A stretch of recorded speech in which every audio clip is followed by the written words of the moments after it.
Le processus d'indemnisation pour la perte de bâtisses et de logements au profit du projet Métro d'Abidjan a démarré avec la signature des certificats de compensation des nouveaux impactés du Port-Boué. Depuis ce matin, les papes viennent, les papes signent. Quand ils viennent, on leur présente le montant d'indemnisation. On leur demande leur avis, on leur montre les PV pour recueillir un peu leur avis et autres. Et elles sont d'accord, elles signent les PV, les certificats de compensation. Juste après, quand les papes finissent de signer au bureau des négociations, on les envoie vers les assistants sociaux qui sont à la porte 11. Nous sommes chargés de recueillir les informations en lien avec les PAPS. Quand elles ont fini de signer leur certificat, elles viennent ici, nous les enregistrons. Voilà, cela en vue de pouvoir faire le suivi de la réinstallation sur le terrain après.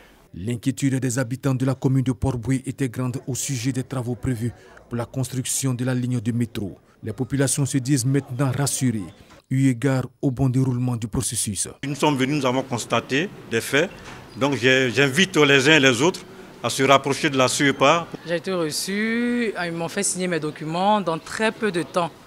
Je serai recontactée pour venir récupérer mon chèque. Et ma propriétaire aussi a été reçue, elle est satisfaite du montant qu'on lui a proposé. Sur 13 000 familles impactées par le projet, plus de 7 000 ont déjà été indemnisées. Cette étape, ça consiste à recevoir la population, lui présenter son bâti impacté et lui présenter les expertises qui ont été faites dans le cadre des dédommagements. Si le montant leur convient, en général, ils signent. Il y a beaucoup qui ont signé, il y a très peu de réclamations, mais en général, ça se passe très bien. Au total, 7 communes sont concernées. Les autorités ont prévu des plans d'indemnisation pour aider les familles à se réorganiser afin de faciliter leur réinstallation.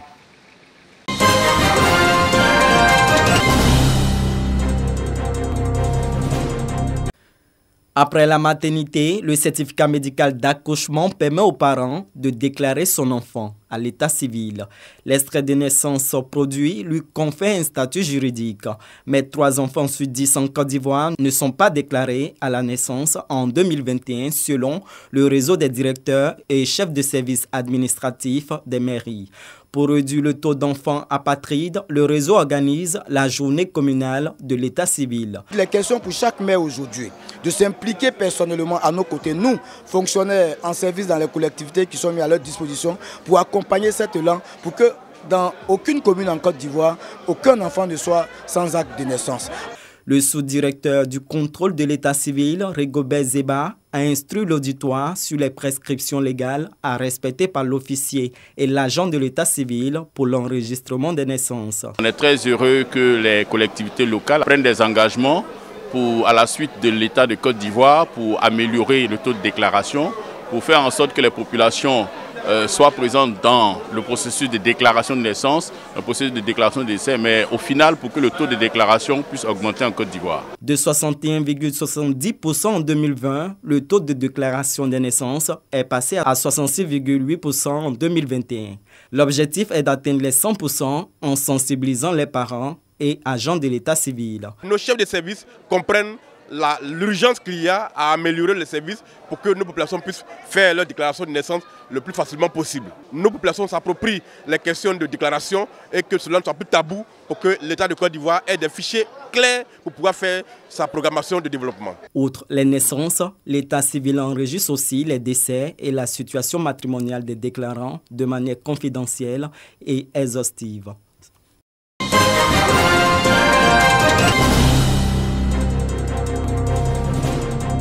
L'objectif de cette rencontre est de faire le point avec les acteurs de la presse, des succès, mais aussi des défis, pour renforcer la sécurité et mettre fin à l'impunité et aux violations à l'encontre de la liberté de la presse.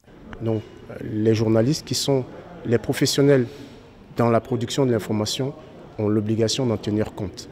L'objectif de cet atelier est de passer en revue tous les mécanismes qui existent déjà pour la sécurité, la protection des journalistes, mais également pour le renforcement de la liberté d'expression. En Côte d'Ivoire, nous avons un cadre juridique qui est très favorable pour la liberté de la presse. Le président du REPRELSI, le réseau des professionnels de la presse en ligne, a insisté sur l'importance accordée à la thématique de protection des journalistes, surtout à l'ère du numérique.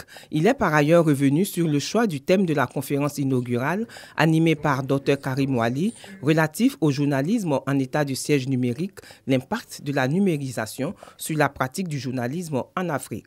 La Côte d'Ivoire, devant les mécanismes de droits de l'homme, on trouve que ces mécanismes ont pas mal de reprises, encourager le Côte d'Ivoire à aller de l'avant par rapport à des réformes qui ont été prises. Les hommes de médias sont des partenaires très importants pour le Conseil national des droits de l'homme parce que leurs actions contribuent à la promotion et à la réalisation des droits de l'homme. Au thème de cette rencontre, les résultats attendus sont d'améliorer et de faire progresser l'atteinte des ODD pour une meilleure prise en compte pour la liberté d'expression et la protection des journalistes en Côte d'Ivoire.